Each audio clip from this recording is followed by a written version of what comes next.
The hardest part of the program to create emotionally was actually the triggers modules, and there's, I think, like 17 or 19 or something.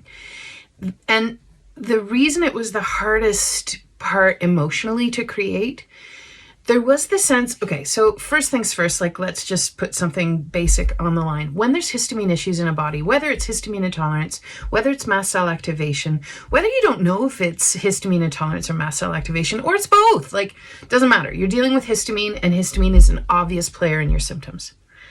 Your body doesn't feel safe on some level. So, we talk about that quite a bit. And it's a big part of why we call ourselves Histamine Haven, not heaven, haven, so that it's a safe haven, right? So creating those modules, recording those modules when we were talking about the triggers felt like we were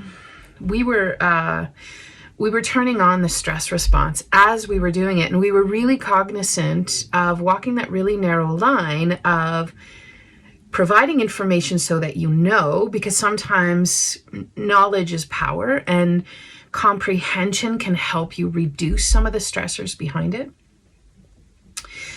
But there's also that line of, oh, now we've just made you be terrified of the world, especially that mold module and the whole mold masterclass.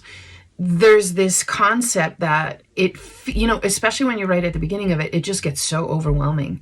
And that overwhelm contributes to the stress response. And when you understand that stress trips histamine release in the body, oh, for fart's sake, now we're talking complications. So that was the hardest part for me to create in terms of that emotional stressor. So we were really, both Tracy and I were really cognizant, even as we were recording, once we'd already built it, as we were recording, we went back and we redid a couple of those shorter clips in order to really reduce that fear thing and really highlight that, this is for information. And then proactively at the end say, we're going to go piece by piece, step by step, and it's going to be small steps, one foot in front of the other. And there's a lot of cheerleading that we built into the module itself to tell you that you're not by yourself, you're not alone, you don't have to figure this out, you don't have to go do all of the research. It's a one-stop shop kind of thing. And that was the narrow line to walk between providing information, providing solutions, so that once you provide the information, you're not crying in the corner by yourself. Yeah, can't wait to share it with you.